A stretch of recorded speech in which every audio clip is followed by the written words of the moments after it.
Caso de hoje, o Saci. Olá, eu sou o Augusto e vou contar um caso muito estranho que aconteceu comigo há algumas décadas. Já tem bastante tempo que o fato se passou, afinal de contas são mais de 40 anos, porém eu me lembro bem de como tudo transcorreu. Vou relatar o episódio e deixar a minha humilde opinião. Todavia, deixo cada pessoa que ouvir livre para fazer a sua própria análise do ocorrido, da forma que lhe for mais convincente. Tudo ocorreu no ano de 1976, quando eu tinha 7 anos de idade. Nessa época, meu pai possuía um pequeno sítio numa cidade rural no interior do estado de São Paulo. Naquela época, a região não possuía muitas casas, predominando as florestas, muita área verde, árvore dos mais diversos tipos, além da vegetação típica da região, pois ainda não haviam iniciado o desmatamento que existe na atualidade. Nesse sítio do meu pai existiam 2 casas. Uma era pequena e simples, porém bem arrumada e conservada. Essa era a residência do caseiro e de sua família. A outra era bem maior e possuía mais recursos. Era nessa que nós ficávamos quando passávamos o final de semana lá de vez em quando. Ao redor existiam outros sítios, algumas chácaras e quintas, e bem próximo ali no lado mesmo existia um estábulo muito grande, onde eram deixados os cavalos de propriedade do meu pai. Em um determinado fim de semana de inverno, toda a minha família foi para lá. Éramos meu pai, minha mãe, minha avó, que é a mãe da minha mãe, minha tia, por parte de mãe também, e o seu filho, que logicamente é meu primo, e se chama Vinícius. Eu e o Vinícius sempre gostamos muito de histórias de assombração, com fantasmas e personagens sobrenaturais em geral, estando sempre por dentro de todas as lendas e casos envolvendo vampiros, lobisomens, monstros e etc. Nós, como crianças ingênuas e inocentes, brincávamos muito sobre essas coisas, sempre que um dormia na casa do outro. Era tudo muito divertido naquela época. Naquele fim de semana, especificamente no sábado, passamos o dia todo brincando nas dependências do sítio, e quando chegou a noite, fomos tomar um banho e jantar. Entretanto, a diversão não terminava por aí, pois mais tarde ainda ficaríamos conversando na sala que ficava na parte frontal da casa.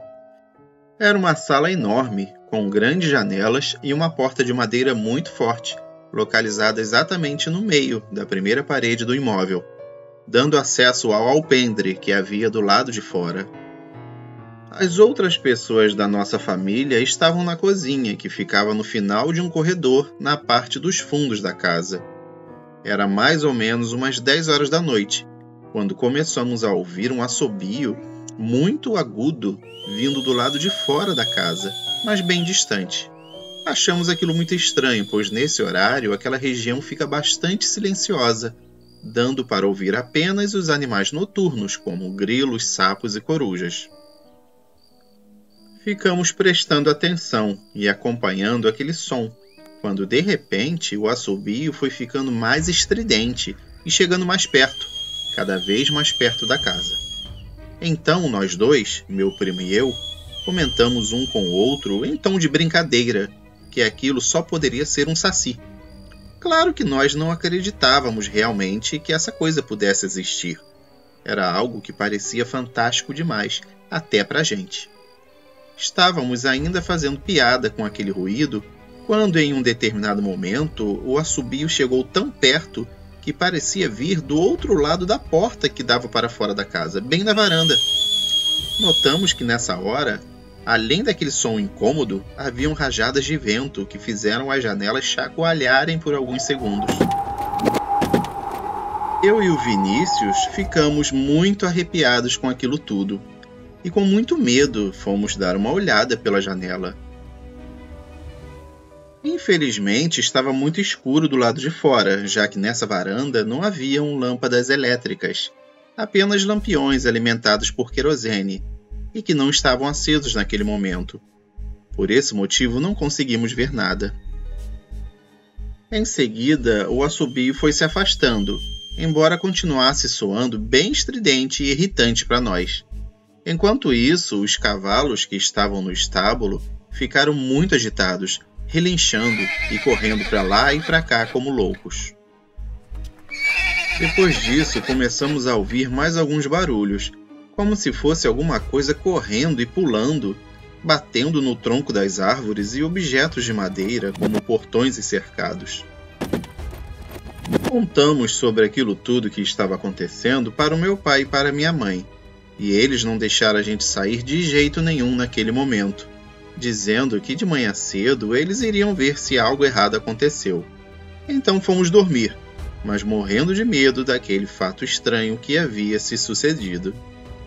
Quando amanheceu, no domingo, tomamos um rápido café da manhã e logo fomos examinar os arredores da casa e do estábulo para ver se encontraríamos algo de anormal. E realmente algo havia acontecido. Com muito espanto e assombro, vimos que no estábulo todos os cavalos estavam com as suas crinas amarradas com nós bem pequenos, sendo que a mesma coisa tinha acontecido com os seus rabos. Não havia um cavalo sequer que não tivesse ficado com as suas crinas e rabos completamente amarrado com esses nós minúsculos. Meu pai teve que cortar o pelo de todos os cavalos, porque não tinha nem como desatar todos aqueles nós. Bem, depois de procurar e ler em alguns livros que eram bem escassos na época, encontrei um que dizia que a lenda do Saci era exatamente daquele modo que presenciamos. Nele estava escrito que o Saci gosta muito de brincar com cavalos, e quando ele aparece, monta neles e dá pequenos nós em suas crinas e rabos, além de assobiar justamente daquele jeito que nós ouvimos. Então, nesse momento, eu pergunto para quem é cético nesses assuntos e não acredita em nada dessas coisas sobrenaturais ou paranormais, o seguinte: se não foi o Saci, por mais incrível que possa parecer, então o que foi ou quem foi que fez aquilo? Quem teria amarrado todos os rabos e crinas dos cavalos que estavam naquele estábulo, sendo aproximadamente uns 12 cavalos, com pequeninos nós, minúsculos mesmo?